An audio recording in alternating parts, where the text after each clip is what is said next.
میرے عزیزو، جب میرا رب توفیق عطا فرماتا ہے نا تو کوئی کتنا بھی بڑا گناہگار ہو، کتنے بھی اس نے گناہ کیے ہوں، لیکن جب اللہ کی توفیق ملتی ہے تو وہ بندہ توبہ کرتا ہوا نظر آتا ہے۔ حضرت فضیل بن عیاض رحمت اللہ تعالی علیہ ڈاکو، اور صرف ڈاکو نہیں بلکہ ڈاکوؤں کے سردار تھے۔ یہ عوام میں بات مشہور تھی کہ اگر فضیل نے اپنے ساتھیوں کے ساتھ میں حملہ کر دیا تو پھر کچھ باقی نہیں رہے گا، سب کچھ لوٹ لیا جائے گا۔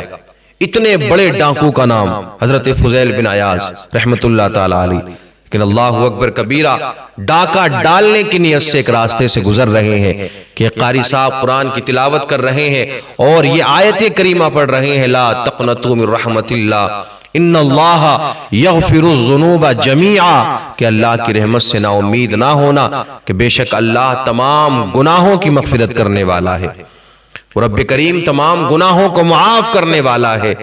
جب یہ آواز فضیل بن عیاض کے کانوں میں پہنچی نا تو قاری صاحب کے پاس تک پہنچے۔ قاری صاحب سے کہا، قاری صاحب دوبارہ پڑھنا، کیا پڑھ رہے تھے؟ ان اللہ یغفر الذنوب جمیعا، کہ اللہ سارے گناہوں کو معاف فرمانے والا ہے۔ قاری صاحب، کیا رب کریم میرے بھی سارے گناہوں کو معاف کر دے گا؟ کیا اللہ میری خطاؤں کو بھی معاف فرما دے گا؟ میں نے کتنے ظلم کیے ہیں، کتنے ڈاکے ڈالے ہیں، بچیاں روتی رہتی تھی، گھر والے روتے رہتے تھے، لیکن میں نے ذرا بھی ان کی پرواہ کیے بغیر سب کچھ لوٹ کر لے آیا، کچھ نہیں چھوڑا ان کے لیے۔ کہیں پر کسی کو مار دیا، کہیں پر کسی انداز میں ڈاکہ ڈالا گیا۔ جب یہ ڈاکو ہوتے ہیں نا، جو ڈاکہ ڈالتے ہیں، آپ نے دیکھا ہوگا، پھر یہ پرواہ نہیں کرتے نہ جان کی نہ کسی چیز کی، اگر انہیں مارنا بھی پڑے جان سے لوٹنے کے لیے تو وہ اس عمل کو کرتے ہیں۔ فضیل بن عیاض نے کہا کہ رب کریم میرے بھی سارے گناہوں کو معاف کر دے گا۔ قاری صاحب نے کہا کہ جب قرآن مقدس کی آیت کریمہ ہے اور رب نے خود ارشاد فرمایا ہے، اور قرآن کی پھر کیا شان ہے کہ ایک حرف بھی ادھر ادھر نہیں ہو سکتا، جو رب نے فرما دیا اب وہ تبدیل نہیں ہو سکتا ہے، بلکہ جو فرما دیا گیا وہ فرما دیا، وہ حق ہے اور وہ ہمیشہ حق رہے گا۔ یہ تو آپ کے اور ہمارے یقین کی بات ہے کہ ہم قرآن پر یقین کیسا رکھتے ہیں، اور یقین تو ہمیں مضبوط ہی رکھنا چاہیے، تبھی ہمارا ایمان مکمل ہوگا۔ فضیل بن عیاض سے جب قاری صاحب نے کہا نا، قرآن کی تلاوت کرنے والے نے، کہ ہاں جب رب نے ارشاد فرمایا ہے تو جا، وہ تیرے بھی سارے گناہوں کو معاف فرما دے گا۔ اب جب اندر گئے تھے حجرے میں قاری صاحب کے تو ایک ڈاکو تھے، لیکن جب باہر نکل کے آئے نا تو جتنے بھی ساتھی تھے، ساتھ والے جو ڈاکو تھے کہ جن کے یہ سردار تھے، ان سے کہا کہ یار جاؤ، آج سے کوئی نیا سردار تلاش کر لو، کوئی نیا سردار بنا لو، آج سے میں تمہارا سردار نہیں ہوں۔ اللہ اکبر کبیرہ۔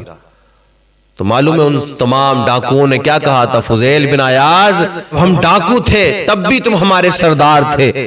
جتنے بھی ڈاکو تھے نا کہ جن کے سردار تھے حضرت فضیل بن عیاض رحمت اللہ تعالی علیہ، وہ کہتے ہیں فضیل اب جب توبہ کر رہا ہے تو اکیلا چھوڑ کر کے جا رہا ہے، جب ہم ڈاکو ہیں تو تو ہمارا سردار رہا، اب ہمیں اکیلا چھوڑ رہا ہے۔ نانا فضیل، اب اگر تو نے توبہ کر لی ہے تو جس راستے پر تو جا رہا ہے اب بھی تو ہمارا سردار ہے، اور ہم تیرے پیچھے پیچھے چلنے کو تیار ہیں، اور ہم بھی اپنے گناہوں سے معافی مانگنے کے لیے تیار ہیں۔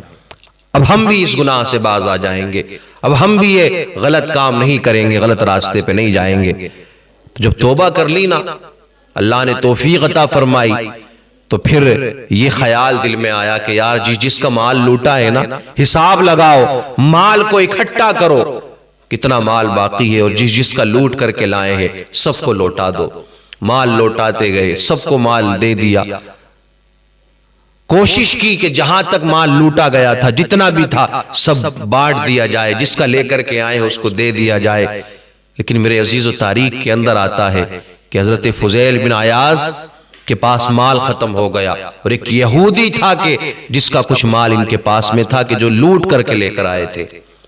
جب اس کے پاس گئے نا، یہودی کے پاس، اور اس سے کہا کہ میں فضیل ہوں اور وہی ڈاکو ہوں کہ جو بڑا مشہور تھا، لیکن اب میں نے توبہ کر لی ہے، اب میں اس راستے کو اختیار نہیں کروں گا، اور تیرا میں نے اتنا مال لوٹا تھا اب میرے پاس میں وہ نہیں ہے، وہ خرچ ہو گیا، کہیں پر اٹھا دیا گیا، اب تو مجھے معاف کر دے۔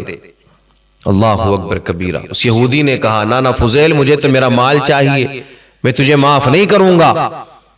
دیکھیں تیور بدل گئے کہ شرافت کیا اختیار کی، توبہ کیا کر لی۔ ابھی جو چند دن پہلے ڈاکو تھا اب اس نے توبہ کر لی تو لوگوں نے شرافت کا غلط فائدہ اٹھانا شروع کر دیا۔ یہودی کے تیور بدل گئے، نانا مجھے اپنا مال چاہیے، کہ جس کے نام سے کبھی کانپا کرتے تھے آج اس کے سامنے اتنی آواز نکالی جا رہی ہے۔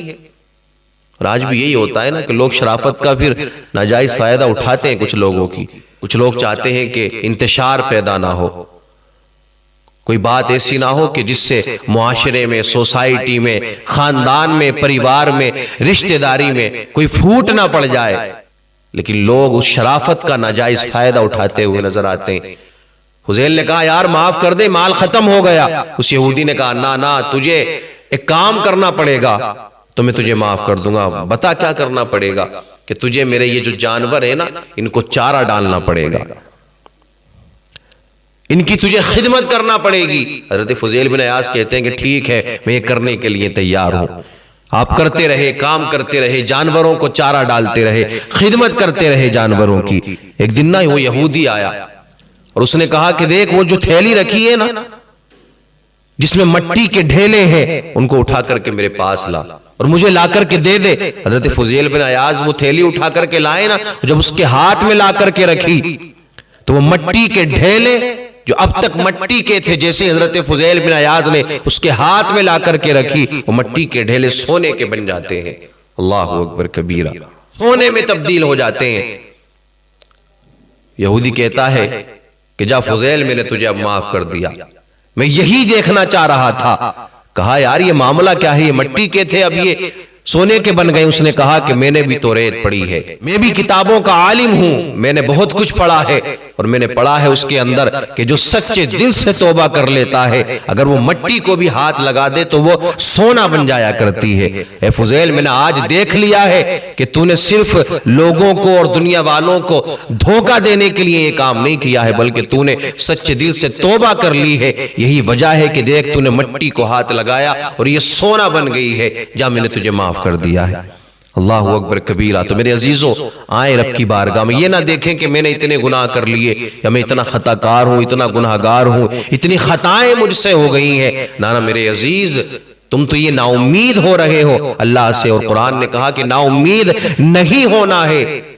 جب تمہیں ایسا لگے نا کہ ہاں مجھے اب توبہ کرنی چاہیے، اب مجھے باز آ جانا چاہیے، اور توبہ بھی پھر کیسی کرنا ہے، ایسی نہیں کہ آج کر لی کل پھر وہی گناہ کر لیا، پھر تھوڑی سی توبہ کی پھر وہی گناہ کر لیا۔ نانا ایسی توبہ کرو، پختہ توبہ کرو کہ ہاں مجھ سے جو گناہ ہوئے ہیں یا جس گناہ کی لت مجھے لگی ہوئی ہے، اے اللہ میرے ان گناہوں کو معاف فرما دے جو مجھ سے جانے انجانے میں گناہ ہو گئے ہیں، اور آگے مجھے گناہوں سے بچنے کی توفیق عطا فرما۔